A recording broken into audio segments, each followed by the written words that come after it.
উজাড় করে মহান রব্বুল আলামিনের দরবারে আল্লাহ রব্বুল আলামিনের আদর্শবান বান্দা আশিকি বান্দা রাসূল সাল্লাল্লাহু আলাইহি সাল্লামের আশিকি উম্মতি বলে পরিচয় দিতে গিয়ে আজকের কোরআনের ময়দান থেকে সমস্ত ভালোবাসা উজাড় করে দিয়ে আল্লাহ রব্বুল আলামিনকে ডাকতে পারবেন না?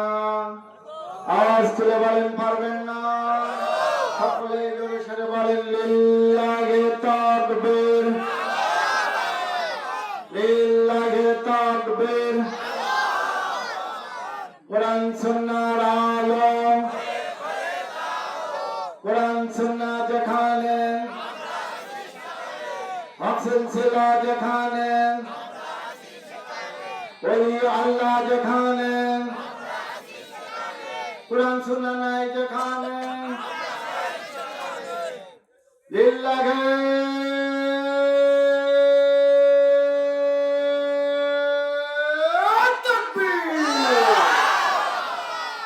যেভাবে আওয়াজ দিলেন তাতে টাইনে টুনে পাস। ইমানদার যদি আল্লাহকে আল্লাহ বলে ডাক দেয়, আল্লাহ কি ঠিক থাকতে পারে? আল্লাহ তো আশায় আছে আমার বান্দা কখন আমার ডাক দেয়। পাপাচারী বান্দা যদি আল্লাহর চোখের পানি ফেলে ডাক দেয়, আল্লাহ কি সইতে পারে? তো আজকে আমরা এখানে এসেছি গুনাহ মাফের জন্য। কিসের জন্য?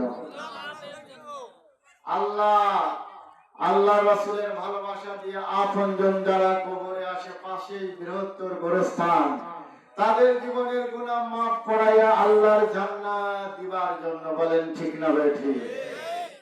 হুজুর আপনি এখানে আসেন না, আসেন এখানে আসেন, ভালো লাগবে।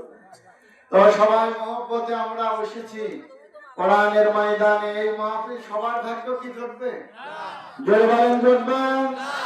কারণ কোরআন এমন একটা জিনিস, আল্লাহর ভালোবাসা হাজার চেষ্টা করেও পাওয়া যায় না। আবার যাকে আল্লাহ চায় তার কপালের মধ্যে আল্লাহ জোর করে দিয়ে দেয়। বলেন সুবহানাল্লাহ। মাইকের আওয়াজ যত দূরে যাচ্ছে, কোরআনের প্রেমিক থাকলে কি ঘরে থাকতে পারত?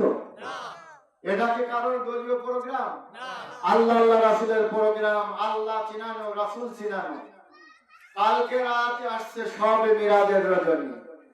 এই শবে মিরাজের রজনীতে আল্লাহ রাসূলকে আল্লাহর বাড়িতে নিয়েছিলেন। কার বাড়িতে? তার আগের ঘটনা ছিল রাসূল সাল্লাল্লাহু আলাইহি সাল্লাম তায়েফের জমিনে রক্ত রঞ্জিত হয়েছিল। আল্লাহ রাসূলের দন্দন মোবারক, মাথার হেলমেট ভেঙে মাথার লোহার কবজা মাথার মধ্যে ঢুকেছিল। তায়েফের জমিন রক্তে রঞ্জিত হয়েছিল। হাজার দুঃখ বেদনার পরে আল্লাহ বললেন, হাবিব আপনার এই দুঃখ কষ্ট আমি আর দিতে চাই না।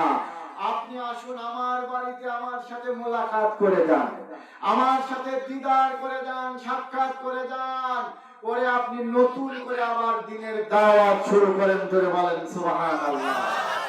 ভাই মাইকের আওয়াজ আসে না? এতটুকু আর লাগছে না? তো আল্লাহ রাব্বুল আলামিন হাবিবকে এত কষ্ট দেওয়ার পরে আবার আল্লাহর বাড়িতে নিয়েছিলেন। কার বাড়িতে? আর আল্লাহ রাব্বুল আলামিন যে কুরআনুল কারীম আমাদের মাঝে দিয়েছিলেন, এই কুরআনুল কারীমের ওজন আর কুরআনুল কারীমের ভার যদি আমরা জানতাম, মানুষ কুরআন পেয়েছে আমরা কুরআনের পাগল হয়ে যেতাম। জোরে বলেন সুবহানাল্লাহ।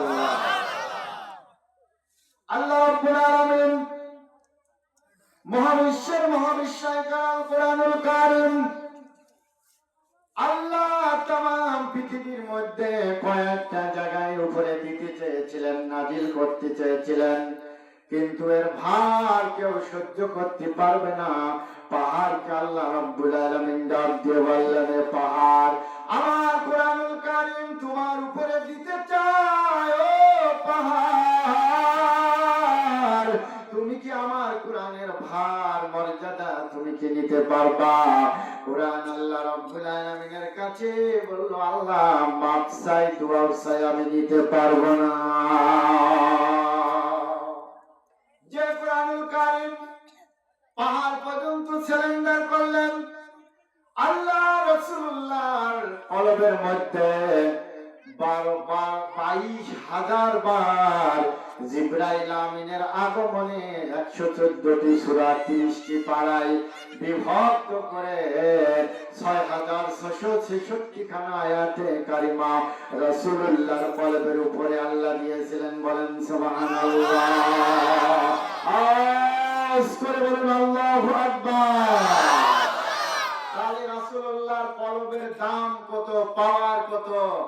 অনেক মৌলবীরা বলে রাসূল আমাদের মতো মানুষ, মামার বাড়ির আবদার, রাসূল আমাদের মতো মানুষ বলে রাসূলুল্লাহর সম্মান, রাসূলুল্লাহর ইজ্জত তারা কমাতে চায়, কিন্তু রাসূলকে আদেও আমাদের মতো মানুষ। আমার ভাইরা, রাসূল করিম সাল্লাল্লাহু আলাইহি সাল্লামের মর্যাদা, তার শান বর্ণনা করতে গিয়ে আল্লাহ রাব্বুল আলামিন নিজেই বললেন, ওয়া মা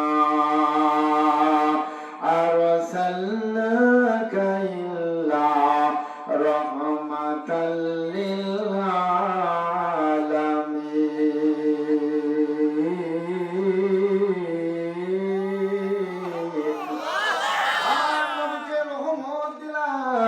আমার নবীকে দয়া দিলাম, মায়া দিলাম, ভালোবাসা দিলাম।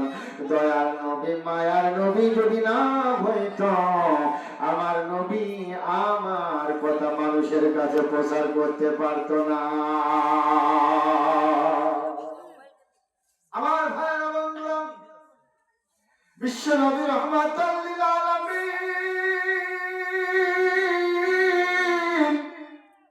এমন একটা সময় পৌঁছে গেলেন, কালেমার দাওয়াত দিতে গিয়ে লাঞ্ছনা, নির্যাতিত, নিপীড়িত, একের পর এক কষ্ট দুঃখ ভোগ করতে লাগলেন।